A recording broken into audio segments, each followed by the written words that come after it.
Hello everyone, welcome to Sleep Space. Tonight we will talk about something that has fascinated philosophers, scientists and dreamers for centuries. The idea that perhaps, before you were born, you chose the life you're living now. Maybe not in every detail, but in essence, the family you came into, the lessons you would face, the people you would love, and even the struggles that would shape who you'd become. It's a question that sits quietly behind so many others. Why am I here? Why this body, this time, this story? Is life random, or is there a hidden order behind it? A deeper intelligence guiding our experiences long before we ever take our first breath. Across cultures and ages, there have always been whispers of pre-birth choice, of souls selecting their next life as if browsing through possibilities, each one designed to teach something different. But when you look through the scientific lens, there's another story. Genetics, environment, evolution. Forces that seem to shape us long before we ever have a say. Tonight we'll drift between these two worlds, the mystical and the measurable, and explore whether they might both be true at once. Consider the simple fact that you exist. Out of billions of possibilities, you were born. Your consciousness, your personality, your sense of I am emerged from a combination of cells, stories, and moments that can never be repeated. Science might tell us it was chance, a roll of genetic dice, but the metaphysical view suggests something more, that consciousness existed before birth, and that life is not a random assignment, but a continuation, a chapter chosen by the soul itself. Ancient philosophers in Greece and India both hinted at this. Plato wrote that before birth, souls looked down from a higher realm and selected their next life, forgetting the decision upon entering the body. The Bhagavad Gita describes the soul as eternal, merely changing bodies like garments, but always continuing its journey of learning. Even among modern cases, there are strange accounts that make us wonder. Children recalling lives they couldn't possibly have known, speaking languages they were never taught. People under hypnosis describing the time before birth, not darkness, but light, and a feeling of choosing what was to come. And though skeptics say these are coincidences, the consistency of such stories across cultures gives them a quiet power that's hard to ignore. But what would it mean, scientifically, to choose your life? Neuroscience tells us that before we're even born, our brain begins forming the foundation of who we'll become. Electrical activity starts before we have memories or thoughts. Our genes determine much of our temperament, whether we're anxious or calm, introverted or social. The womb becomes our first environment, shaping our development through sound, stress and chemistry. So from a material perspective, our choices seem predetermined by biology and circumstance.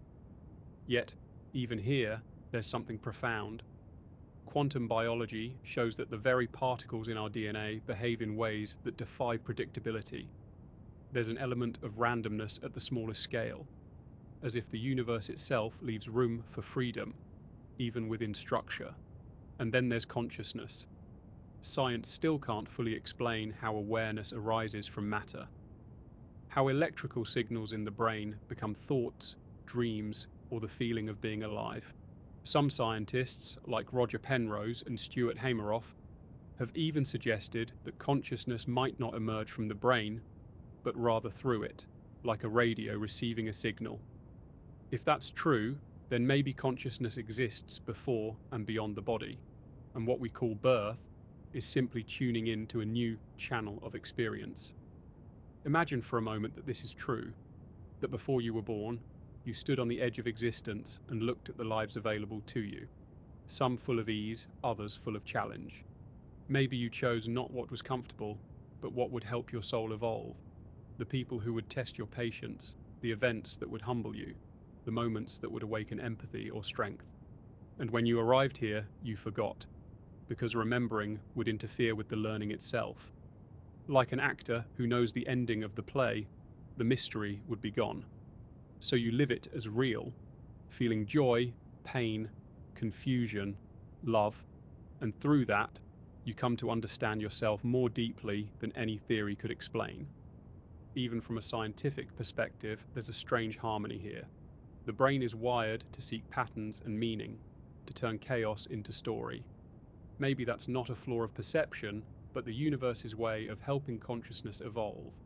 We learn through narrative, through cause and effect, through the sense that our experiences matter. When viewed this way, the question isn't just, did you choose your life? But what if the life you're living is designed for you, by something within you? Whether that something is the soul, or a complex chain of cause and effect that stretches back through time, the result is the same. You, this moment, these thoughts moving quietly through your mind. And as you listen now, think of how many small decisions led to this. The people your parents were before you arrived, the ancestors before them, the random turns of chance that led to your birth. It's both ordinary and miraculous. Some say life is like a school, others say it's like a dream. Maybe it's both. Maybe before you were born, you agreed to step into this world not to escape it, but to experience it, to feel separation, and then rediscover unity. And in that rediscovery, through curiosity, wonder, love, and even struggle, consciousness evolves. Whether by design or by accident, it learns to recognize itself. So tonight, as your body softens and your mind begins to drift, imagine, just for a moment, that everything unfolding in your life, even the hard parts, are not random at all. That perhaps somewhere before all of this, you knew what was coming. You chose it not to suffer, but to grow. And that realization, that quiet possibility, might be the first glimpse of remembering who you truly are. If we step beyond the comforting surface of everyday life and look deeply at the question of choice, something fascinating begins to emerge. Every life seems woven from two forces, the things we control and the things that control us. We make decisions every day, but we rarely choose the circumstances that gave us those choices. You didn't choose the century you were born in, the language you speak, or the shape of your face. Yet somehow, all these unchosen elements became the framework for what feels like your unique story. From a scientific point of view, much of who we are is set in motion before birth. Our genes carry the memories of our ancestors, their strengths, fears, and adaptations written into our DNA like an ancient script. Epigenetics shows that even experiences, such as trauma or abundance, can alter which genes switch on or off, influencing how we respond to the world. In that sense, part of your life was shaped by events that happened long before you existed, as if your ancestors' stories became the soil in which your consciousness would later grow. But that doesn't explain the inner feeling many people have, that life has purpose beyond survival, the quiet intuition that things happen for a reason, or that certain people cross our paths in uncanny timing. These feelings suggest that something more than biology may be at work, that perhaps on a level beyond our current awareness, there's intention in the design. In metaphysical traditions, this idea takes form through what's often called a soul plan, a blueprint of experiences that the soul chooses before incarnating. It isn't a rigid script, but rather a framework of possibilities. Within it are certain lessons, relationships, and turning points designed to help the soul grow. Free will still exists, but within a broader landscape of purpose. Imagine it like a traveller choosing a destination, but not every turn along the way. Some accounts from people who've undergone near-death experiences describe scenes that echo this. They speak of entering a realm of immense light and peace, where time dissolves and a sense of profound understanding fills everything. In that state, they review their life, not with judgment, but with compassion, and some describe glimpses of the time before birth. They say there was an awareness of purpose, an agreement made not out of obligation, but love, knowing that the hardships to come would be meaningful steps toward awakening.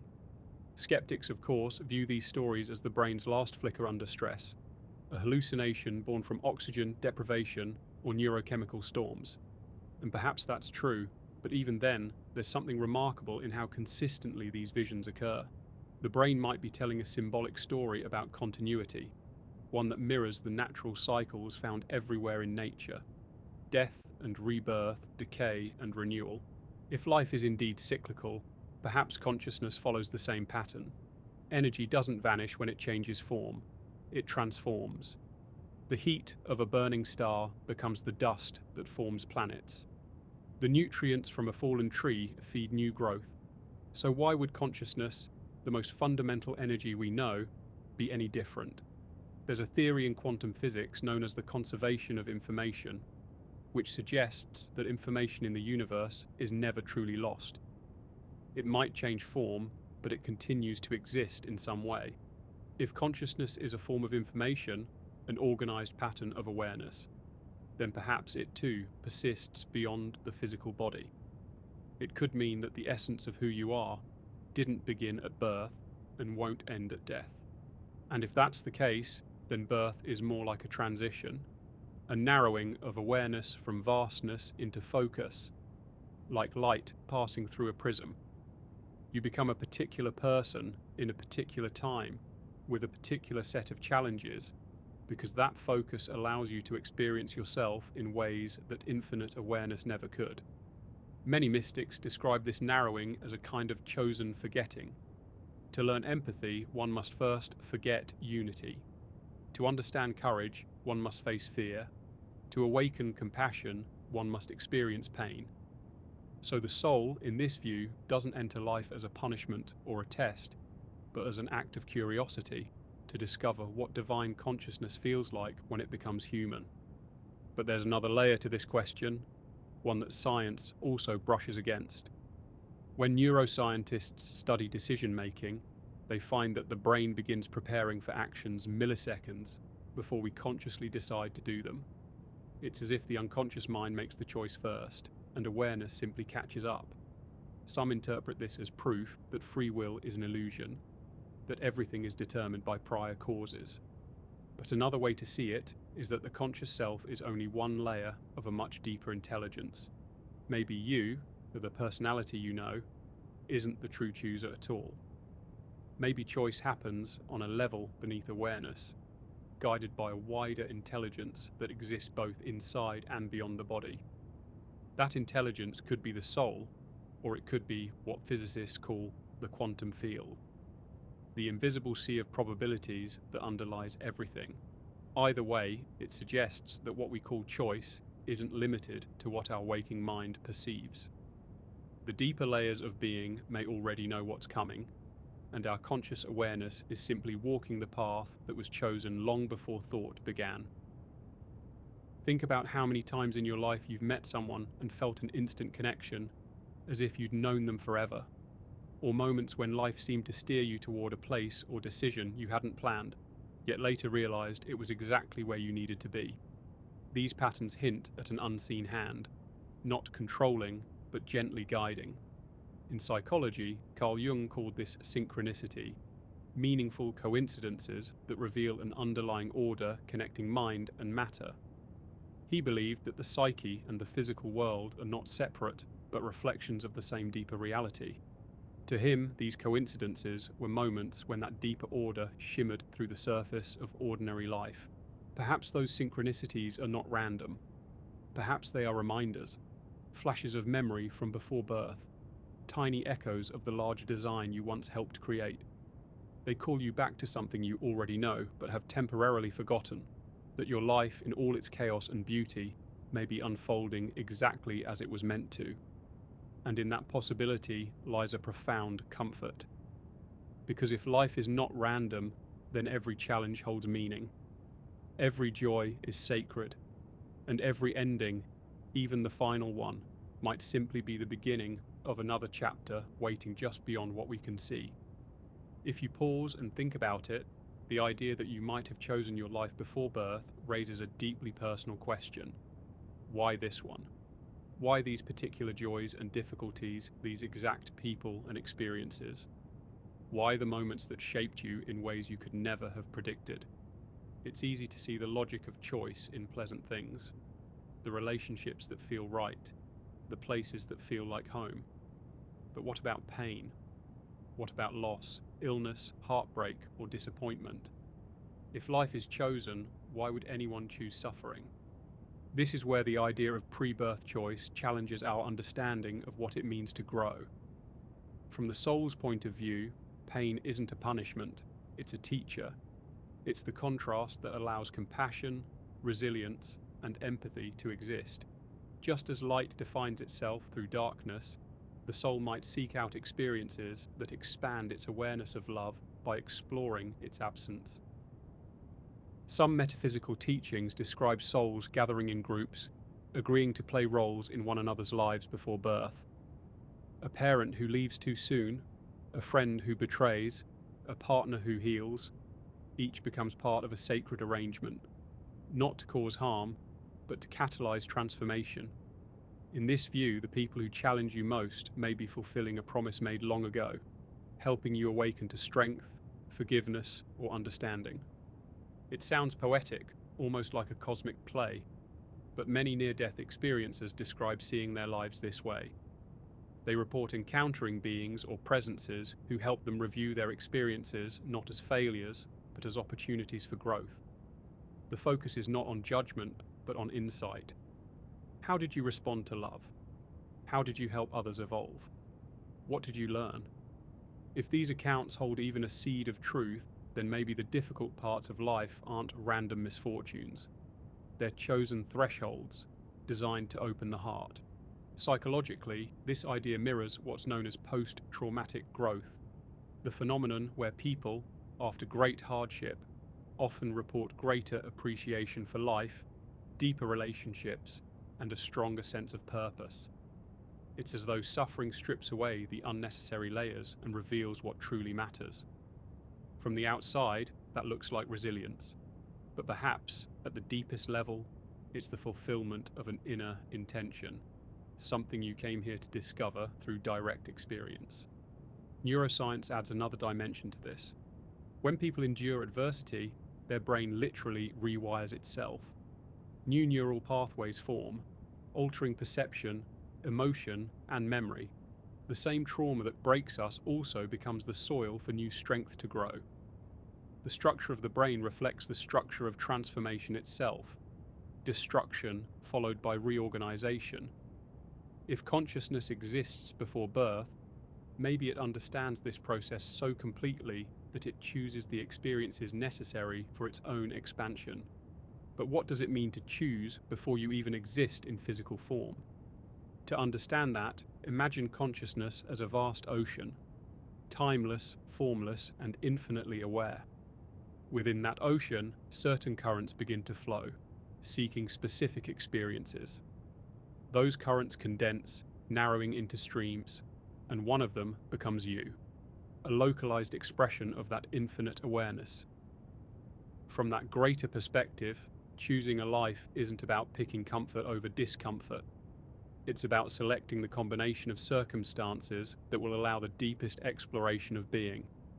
When viewed this way, the purpose of life isn't happiness in the ordinary sense, it's evolution. Joy and sorrow, success and failure are all part of the same unfolding. Each one reveals a different facet of who you are beyond personality, the part that observes, learns, and continues. Modern physics offers an intriguing parallel. In the theory of the multiverse, every possible version of reality exists simultaneously. Countless universes branching out from every decision, every quantum fluctuation. If that's true, then your soul could have explored countless potential lives, each one unfolding a different aspect of its potential. The one you're living now might be the one that offers the perfect balance of challenge and opportunity for your current stage of growth. Some spiritual traditions suggest that souls don't choose with logic, but with resonance. They're drawn to certain experiences the way a magnet is drawn to metal, naturally, effortlessly, according to energy. The vibration of a life, its emotional tone, might match what the soul needs to learn or remember. So you might not have chosen your family for their personalities or status, but for the frequency of lessons they carry, the patterns that would help you awaken to your own power, your capacity to love, or your ability to forgive. In that sense, every relationship becomes sacred. Even those that end painfully may be echoes of pre-birth agreements, meant to mirror something within you. When you heal them, you heal more than the story. You heal the deeper pattern that may have carried through lifetimes. There are researchers who study children who claim to recall past lives, like those documented by Dr. Ian Stevenson at the University of Virginia. Many of these children remember specific names, places, and details that later prove verifiable. Whether or not these cases truly demonstrate reincarnation, they suggest that consciousness may carry memory beyond the physical body. If that's true, it lends weight to the idea that the soul is the true continuity, moving through forms, choosing new lives, and gathering experience as it goes. But even if we stay grounded in science, the parallels remain. Evolution itself works through iteration, life adapting, learning, becoming more complex with every cycle. Consciousness, being the universe, becoming aware of itself, might follow the same pattern. Each lifetime, each challenge, each triumph adds to a growing library of understanding. So perhaps you did choose this life, not because it would be easy, but because it would be meaningful. Because something in the depths of your being wanted to explore a particular kind of love, or courage, or loss. When viewed through this lens, fate and free will stop being opposites. They become collaborators. Fate sets the stage, your birth, your nature, the circumstances you enter. Free will determines how you move within that stage, how you respond, how you create, how you awaken. You might not control the script, but you shape the performance. And that performance, moment by moment, writes the next chapter of your evolution. It's possible then that the question isn't simply, did you choose this life, but how consciously are you living it now? If the soul set intentions before birth, the mind still has the freedom to fulfill or resist them. The tension between destiny and choice becomes the very essence of human experience, the dance between remembering and forgetting who you are. And maybe that's the point of it all, to rediscover, through the illusion of separation, that you were never separate at all. If the soul truly participates in choosing its life, then each existence becomes a kind of masterpiece, a deliberate arrangement of experiences, relationships, and moments that together form a portrait of understanding. But like any great work of art, the meaning isn't always obvious while you're inside it. Sometimes the design only becomes clear when you step back far enough to see the whole picture. In everyday life, we rarely see the full scope of our story. We're caught in details, the struggles, the hopes, the plans that don't unfold as expected. Yet, beneath the surface of our ordinary days, there may be a hidden architecture at work, a quiet intelligence shaping the timing of events, the crossings of paths, the sudden changes that redirect our course. Think of the moments in your life that seemed meaningless at first, only to reveal their purpose years later.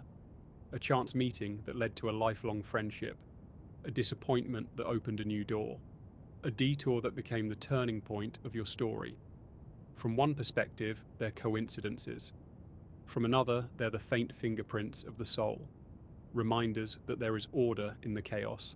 Across many spiritual traditions, this idea takes form through the concept of karma, not as punishment or reward, but as balance.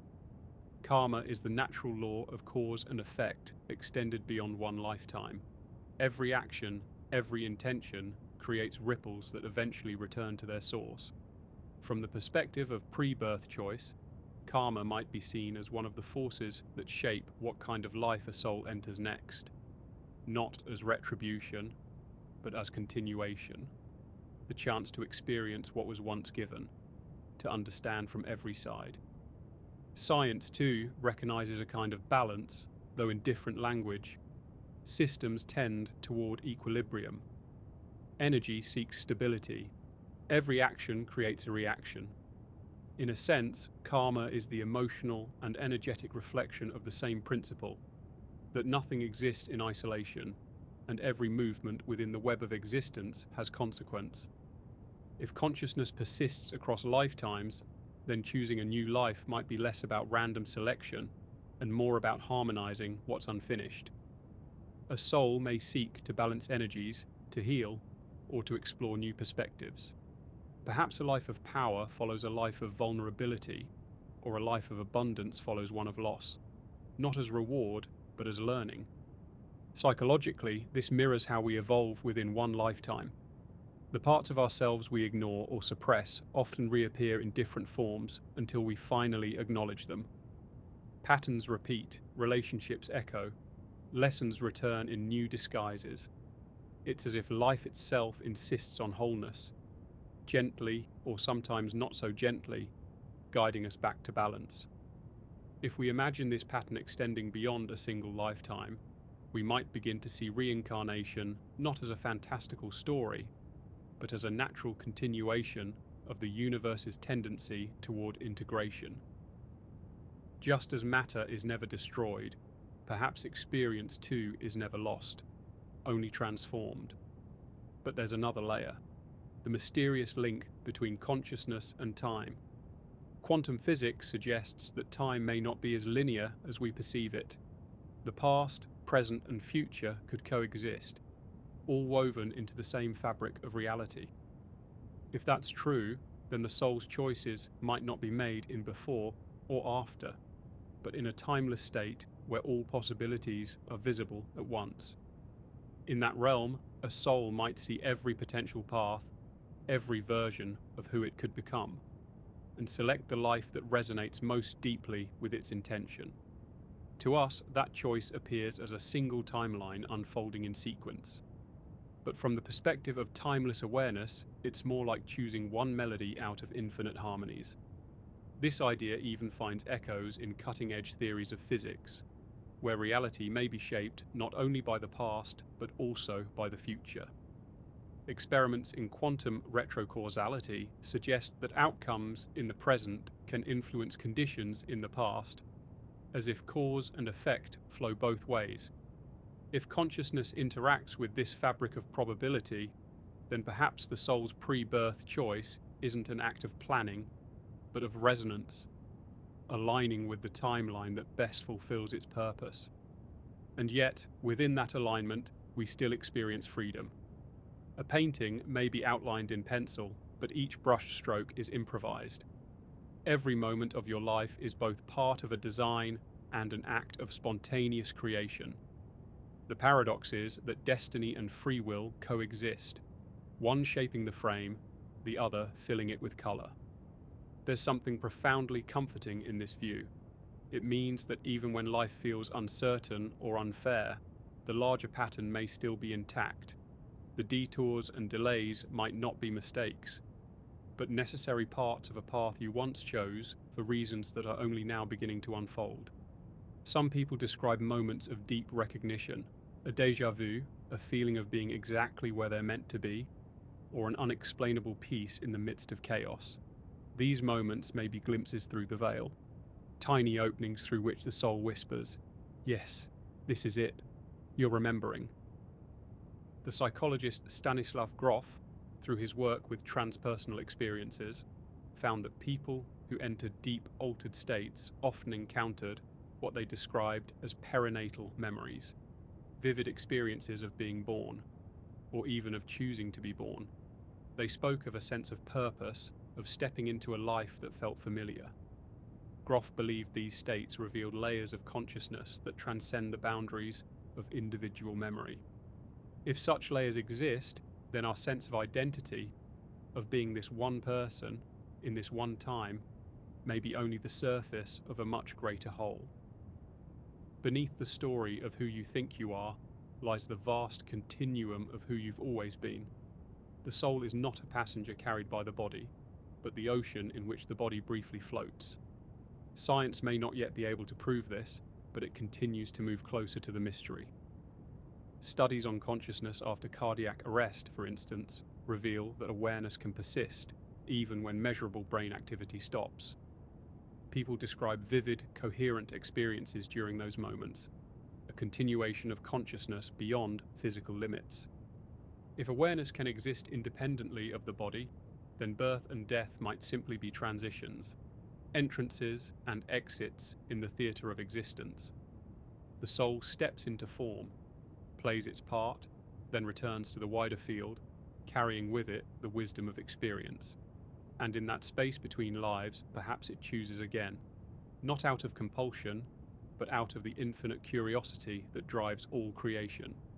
Imagine for a moment that you were there, before all of this, standing in a realm of light or sound or energy, surrounded by possibilities. You see the outlines of a life, the people who will love you, the ones who will test you, the dreams you'll chase, the lessons you'll learn. You know it won't always be easy.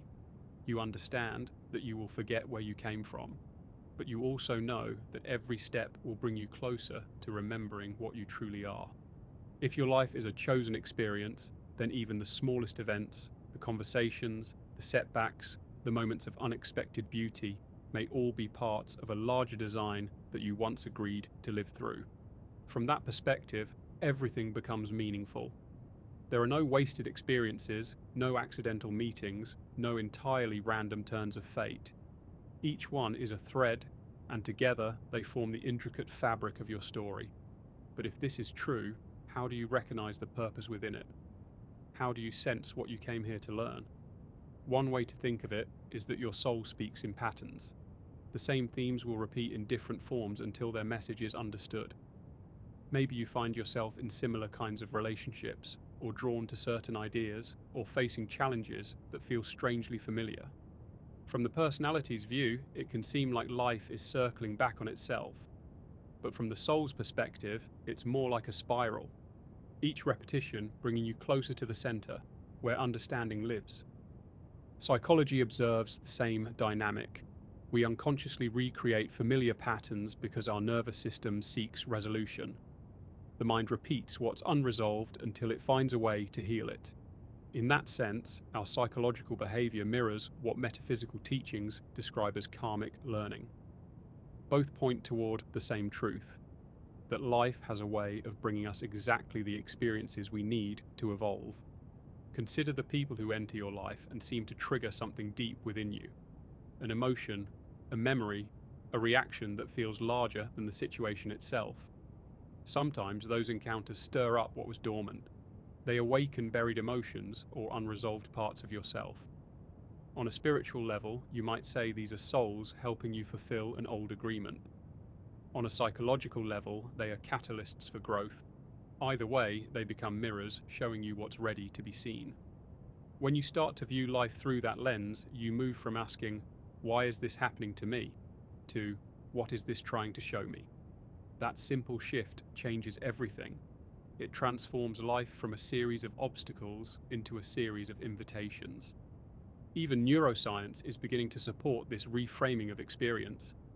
Studies show that when people find meaning in their struggles, their brains respond differently.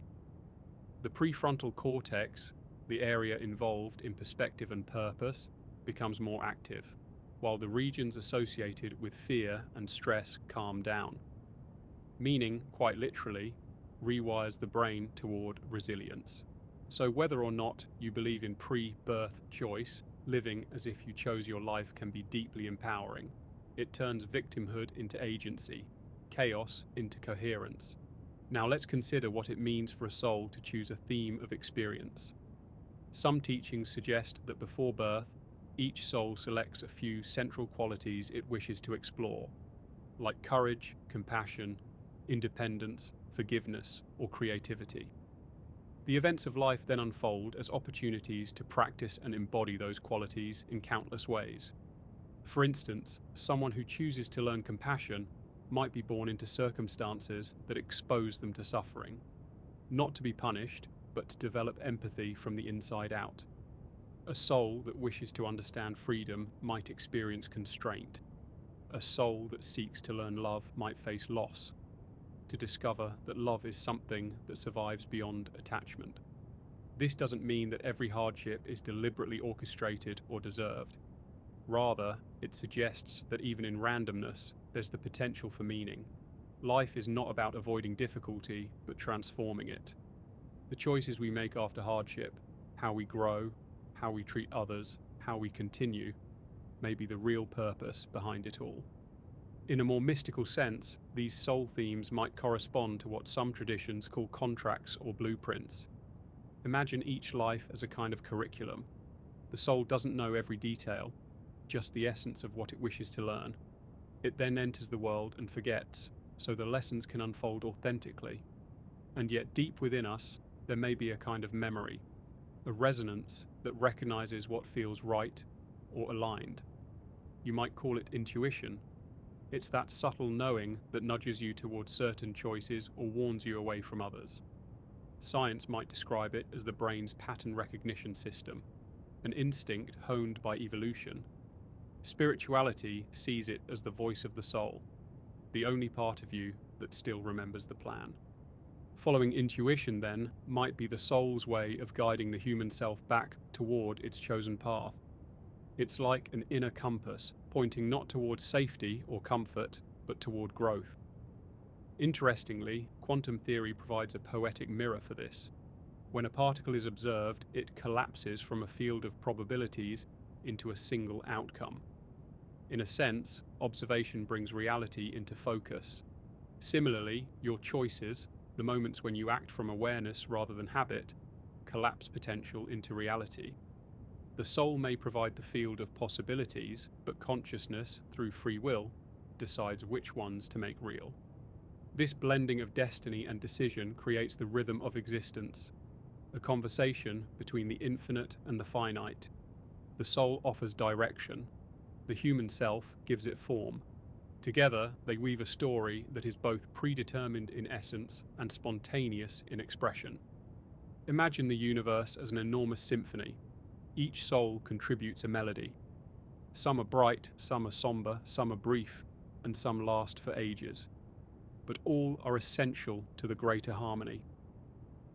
When you think of life this way, even suffering takes on a new dimension.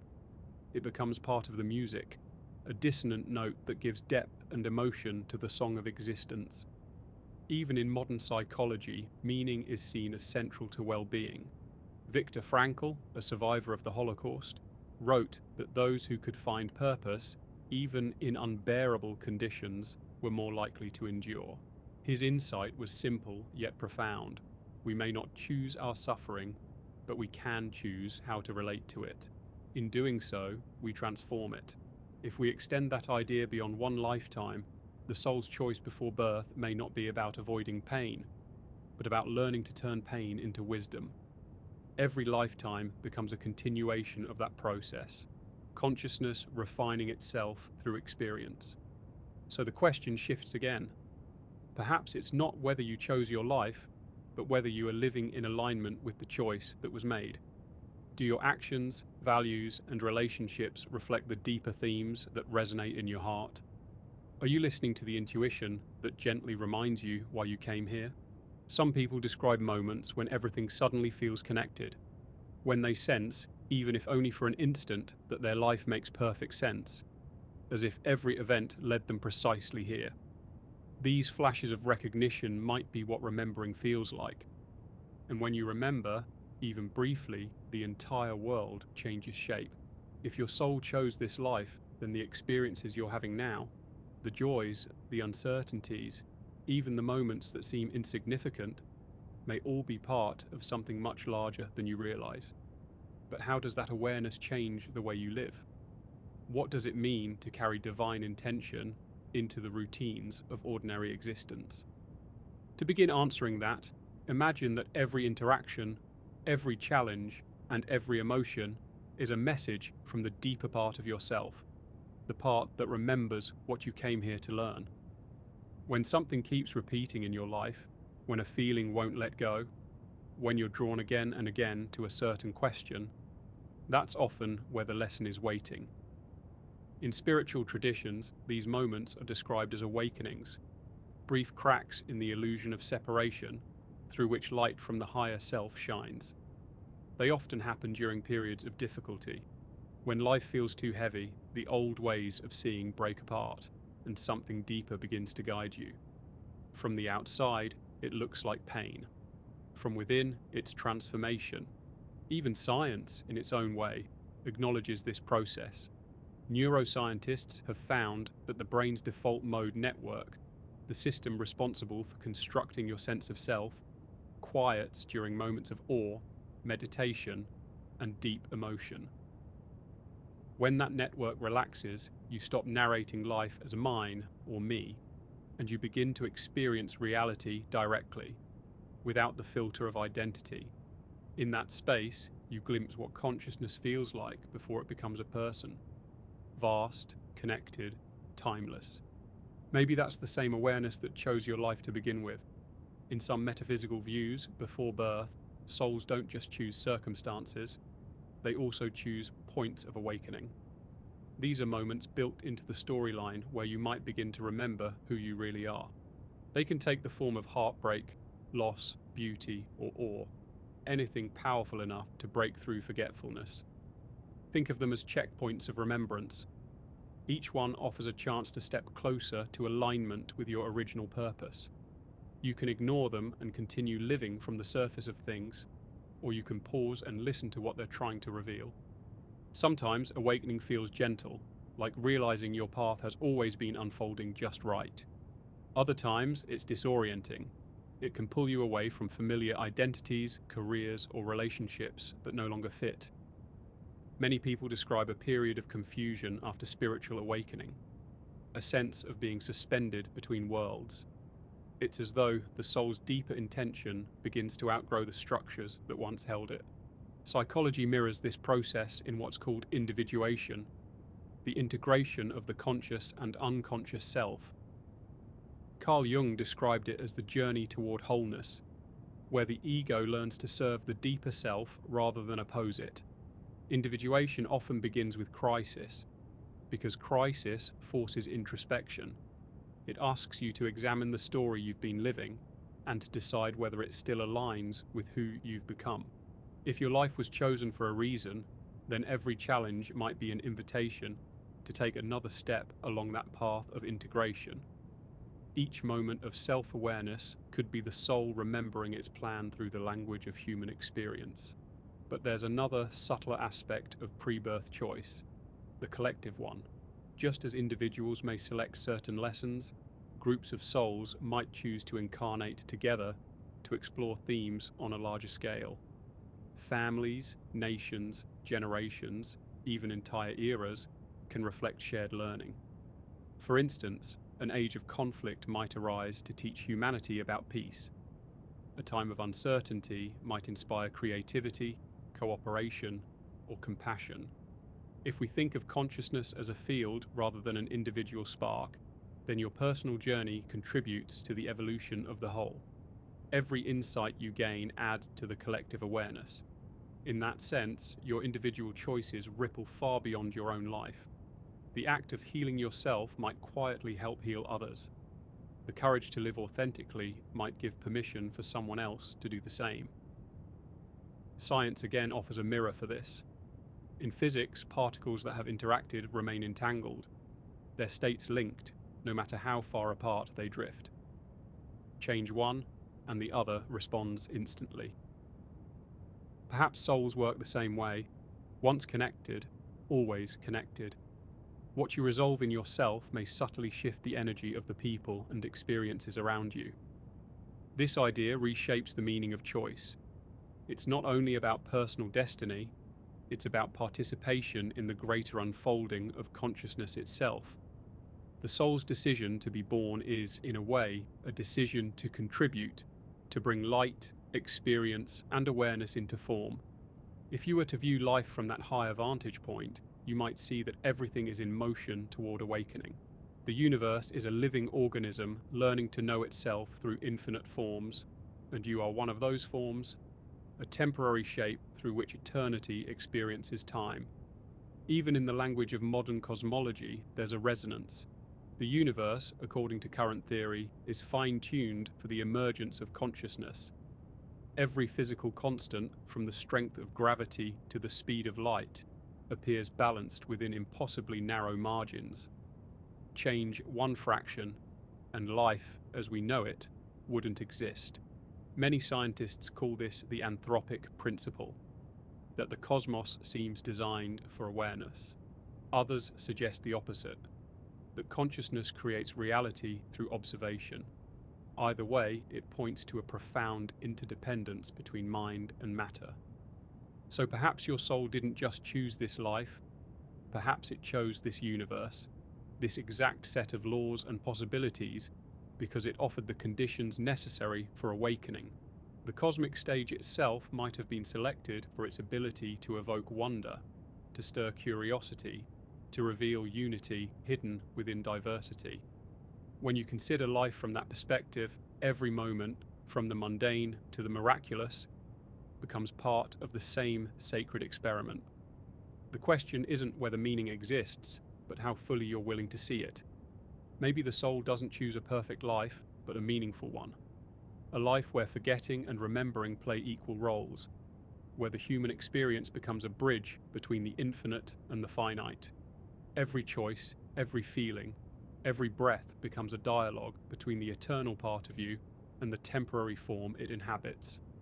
And in that dialogue, life finds its purpose. Perhaps that's the quiet truth hidden behind the idea of pre-birth choice. You didn't come here to escape imperfection. You came here to love it. The purpose of incarnation, in many spiritual teachings, isn't about reaching perfection, but about exploration. A soul doesn't grow through stillness alone, but through movement, through contrast. To know light, it must also experience shadow. To know love, it must encounter separation. From that perspective, every emotion becomes sacred. Fear, grief, joy, and wonder are all notes in the same cosmic song. Each one gives consciousness a new way to feel itself. When you laugh, the universe learns joy through you. When you cry, it learns tenderness. And when you forgive, it remembers its own unity. Some philosophies describe this as soul expansion, the gathering of experiences across lifetimes to deepen understanding. Reincarnation, in this view, isn't punishment or repetition, but participation in the universe's evolution. Your memories of past lives may not always be accessible, but the wisdom you've gained from them could echo as intuition, that quiet knowing that arises without explanation. Science approaches this from a different angle. Studies of near-death experiences, past life memories in children, and consciousness research have raised questions that traditional models of the brain can't yet explain. For example, some children recall detailed information about previous lives that later prove accurate. These cases, investigated by researchers like Dr. Ian Stevenson and Dr. Jim Tucker, suggest that memory may not be confined entirely to the brain. While such phenomena remain controversial, they open a doorway to wonder. If consciousness isn't produced by the brain, but merely filtered through it, then death might be less an ending and more a transition, a return to a broader awareness. And if that's true, then choosing a life before birth isn't far-fetched. It becomes part of a larger cycle of consciousness exploring itself in countless forms. But the idea of choosing your life raises deeper questions. If you selected your challenges, why do some people experience unimaginable suffering? Why would any soul choose pain? This question cuts to the heart of human empathy and to the limits of perspective. From within time, suffering feels senseless. But if the soul operates outside of time, seeing an entire lifetime as a single arc, it may perceive pain differently, not as punishment, but as contrast. A soul might choose difficulty to develop compassion, strength, or understanding. Still, that doesn't mean suffering is trivial or deserved. On the human level, empathy and action are essential. The awareness that life may have deeper purpose doesn't erase the responsibility to ease each other's pain. In fact, it may heighten it, because if every person is a soul experiencing itself through form, then kindness becomes sacred and cruelty becomes self-harm. Imagine for a moment that before birth, souls gather in what some mystics call the Hall of Planning, a symbolic space where they review potential lifetimes.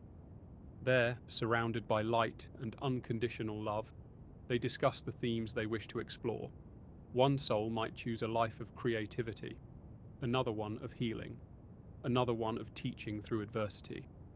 They select companions, other souls who agree to meet them in life, sometimes as friends, sometimes as challengers, all playing roles that serve mutual growth. From that higher vantage, there are no villains or victims.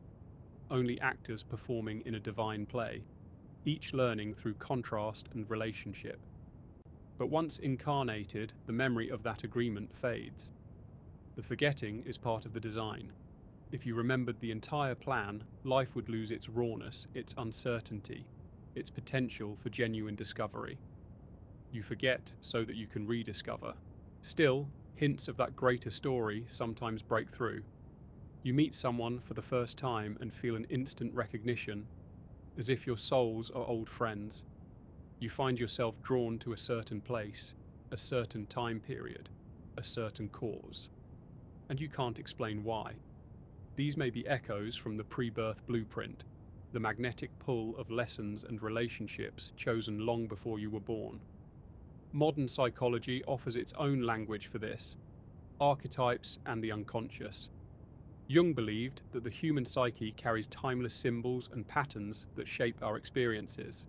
He described the self as a totality that transcends the individual, guiding us through dreams, synchronicities, and intuition.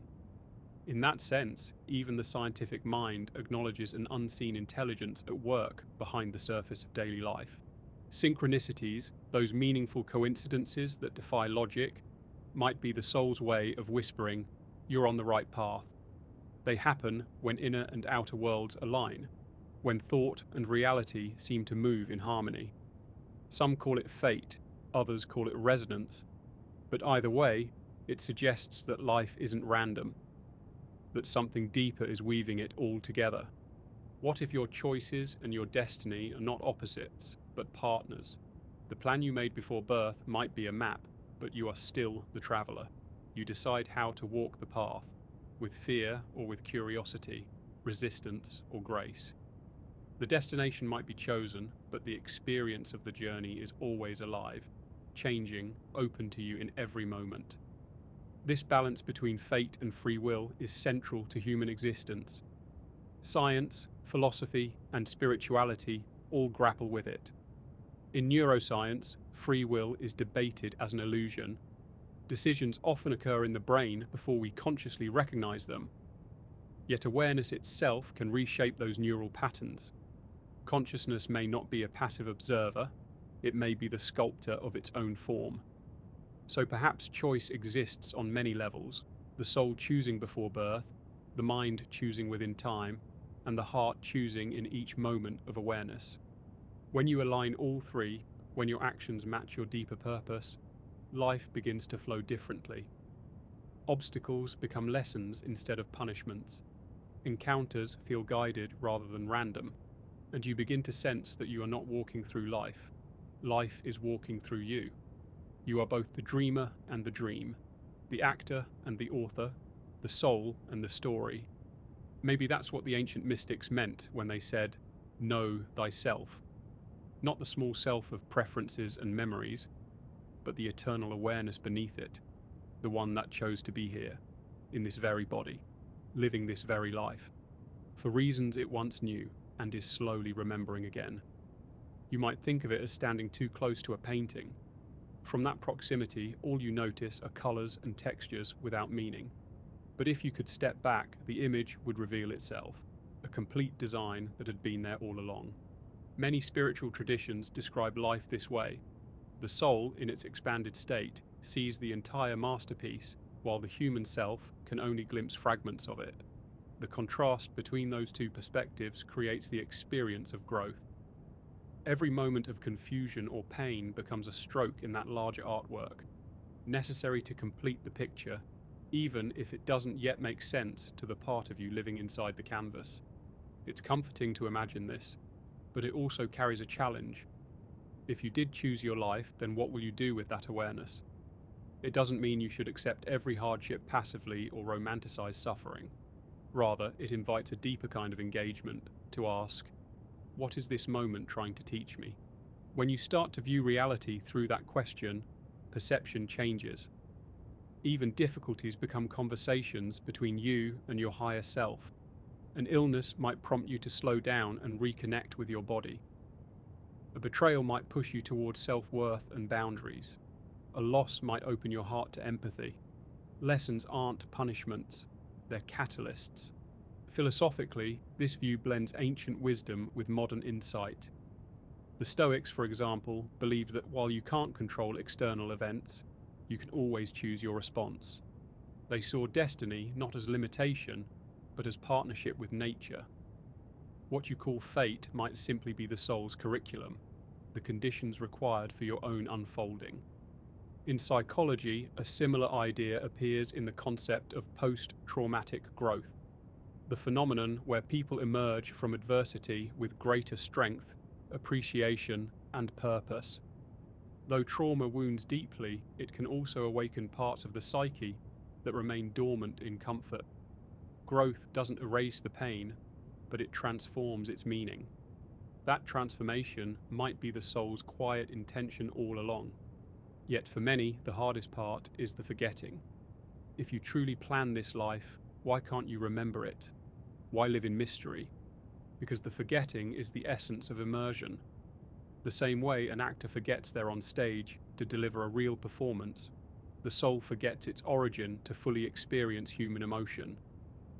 Without that veil of amnesia, the learning wouldn't feel real. You wouldn't know the thrill of discovery or the courage of faith. You'd simply observe life without ever tasting it. Still, traces of memory linger in the spaces between dreams and waking. In déjà vu, intuition, and moments of profound knowing that arrive without logic. Sometimes, when you're quiet enough, you might feel a sense of familiarity within this world, as if you've been here before, rehearsed these scenes, met these souls. That sensation might not be imagination. It could be recognition. Some people describe experiences during deep meditation or near-death states, where they perceive what feels like the planning of life events. They speak of seeing souls gathered around them, radiating unconditional love, showing how each choice and challenge fits perfectly into a pattern of growth. These experiences, though impossible to prove, leave lasting peace. The fear of randomness dissolves, replaced by a sense of purposeful design. Science remains cautious about such accounts, yet even quantum theory hints that reality may be more participatory than passive. Observers influence the systems they observe. Consciousness, in some interpretations, doesn't just perceive the universe, it helps create it. If that's true, then life planning might not be a mystical idea, but a deeper expression of how awareness shapes existence. Imagine consciousness as a vast ocean.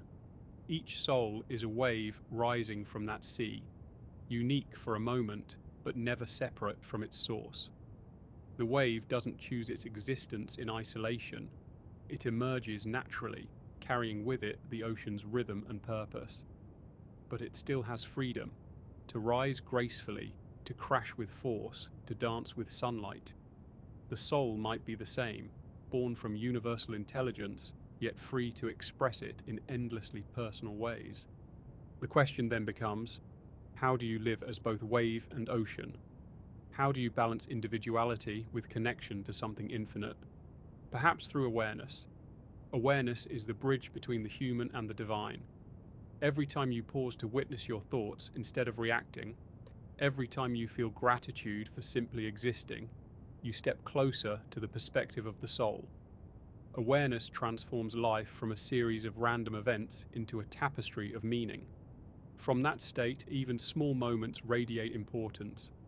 A conversation with a stranger, a quiet sunrise, a sudden realization, each becomes a thread of connection, reminding you that you are part of something vast, ancient, and intelligent. When you begin to live this way, you may also notice that life responds differently. Paths seem to open where resistance once existed. Synchronicities multiply, like gentle nods from the universe saying, "Yes, this is it." Even when challenges arise, they come with an undercurrent of clarity. Not because pain disappears, but because you start to sense purpose woven into it. It's said that the soul's greatest joy is not comfort, but expression. When you align your actions with what feels authentic and meaningful, you become a vessel for that expression. The things that once felt like coincidence begin to look like choreography, not because you're being controlled, but because you're finally dancing to the rhythm you helped compose before you arrived. And what if all of this, every decision, every emotion, every relationship, is not about passing a test, but about remembering love? Not romantic love, but the unconditional kind, the force that connects all forms of life.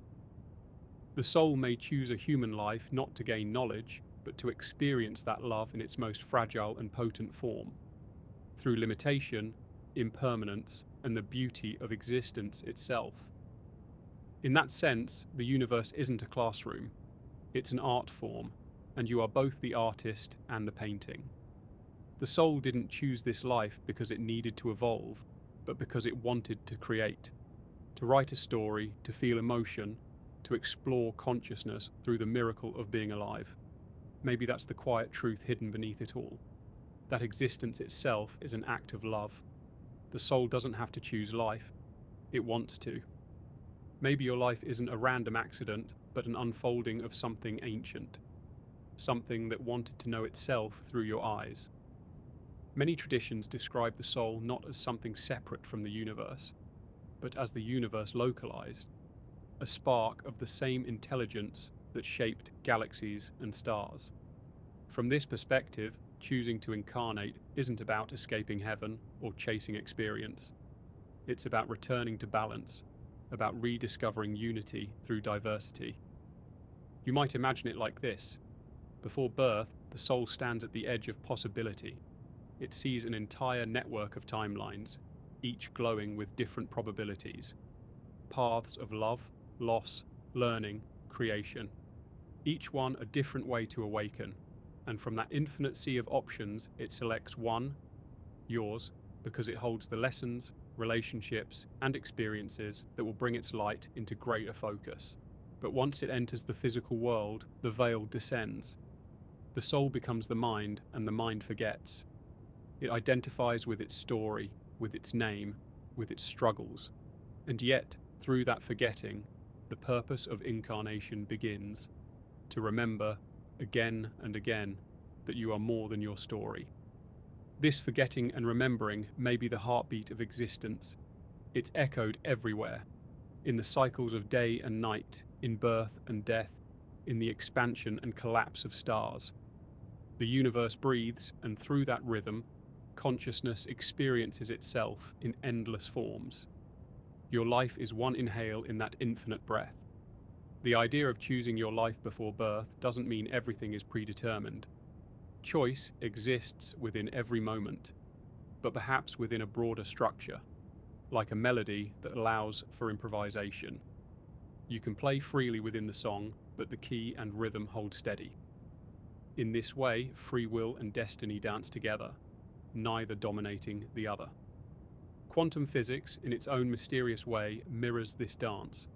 Particles don't have fixed states until they are observed. Possibilities collapse into reality through interaction.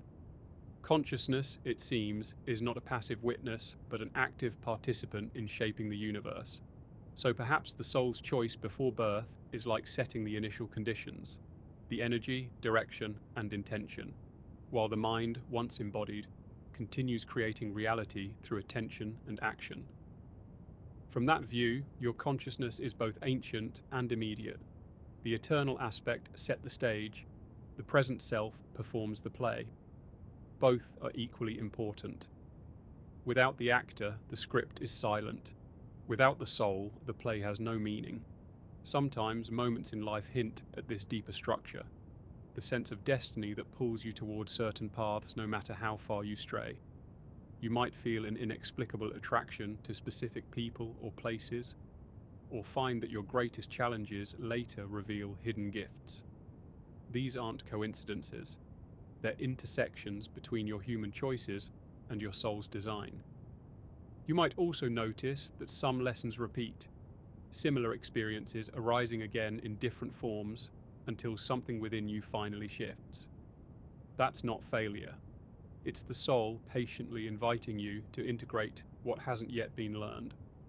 Once the lesson is absorbed, the pattern dissolves and life changes rhythm. In metaphysical terms, this is karma, not punishment, but balance. The word itself means action. It reflects the truth that every thought, word, and deed ripples through consciousness, shaping both present and future. Karma, then, might not bind you. It educates you. It offers continuous chances to align your actions with your deeper intentions. And when you live in alignment, when your choices reflect love, curiosity, and authenticity, life begins to feel lighter. You stop fighting the current and begin to move with it. That flow is what many mystics call grace. It's not given from outside, it's awakened from within. Interestingly, neuroscience echoes this in an unexpected way. When you live in harmony with your values and express your authentic self, the brain's reward systems activate. Dopamine and oxytocin, chemicals of joy and connection, increase naturally. The body mirrors spiritual truth. Fulfillment isn't only emotional, it's biological. The soul and the cells speak the same language. If that's true, then the process of remembering your purpose might be felt not only in the mind, but in the body itself. The more you align with what feels true, the more the entire system, mind, body, and spirit, begins to resonate in harmony. You can feel it as peace, clarity, or quiet excitement that arises for no obvious reason. It's also possible that some souls choose to forget entirely. Not every lifetime is meant to awaken fully. Some incarnations are simply for experience, to live, to love, to create, to feel. Awakening might not be a requirement, it might be an option. And that's part of the beauty of existence. Infinite variety, infinite choice.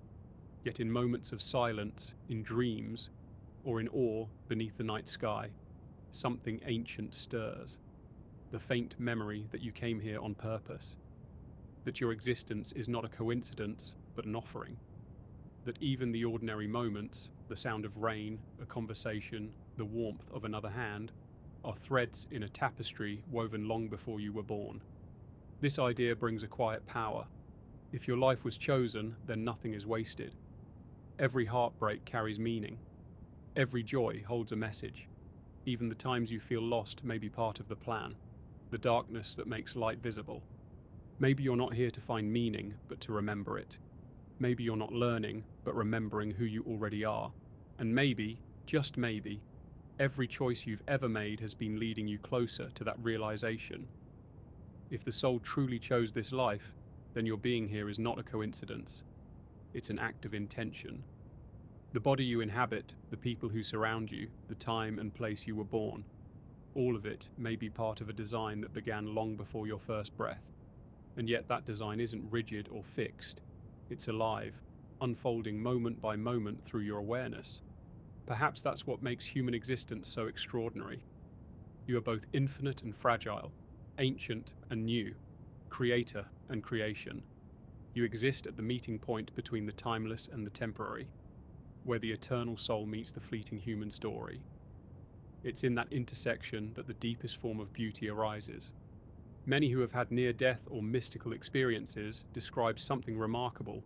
They say they felt complete understanding, a sense that everything made sense.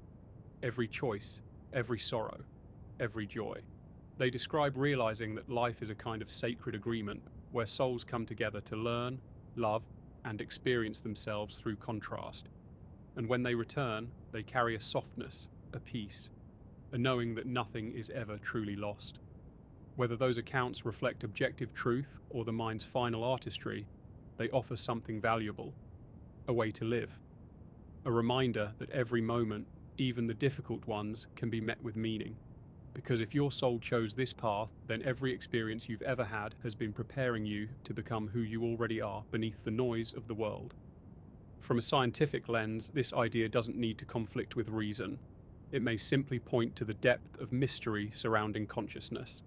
Despite all our discoveries, we still don't know where awareness truly comes from. We can trace neural activity, measure brain waves, and map emotions. But the self that experiences all of it remains elusive. Consciousness is both the observer and the observed, and in that mystery, space remains for wonder. The concept that your consciousness existed before birth, that it might exist beyond death, invites a more expansive understanding of identity. Maybe you are not just a person living a single lifetime, but a timeless being exploring countless expressions of existence, each life a brushstroke on an endless canvas. If that's true, then even sleep, that gentle, nightly return to silence, is a small echo of the greater return we all make between lifetimes. Each night, the conscious mind dissolves, the body rests, and the deeper awareness drifts into a realm beyond the physical. It's a rehearsal for remembering what you've always known, that who you are cannot be lost.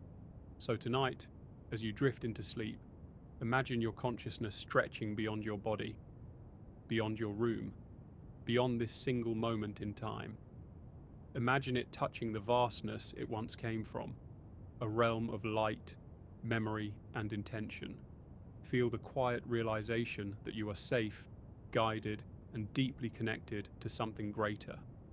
Every lifetime, every dream, every heartbeat, they are all chapters in the same infinite story. And right now, you are living one of its most beautiful pages. So rest gently, knowing this. You are not here by accident. You are the universe, choosing to experience itself as you. And every breath you take is the soul remembering home. Good night, and thank you for being here, in this moment, in this life, and in this mystery.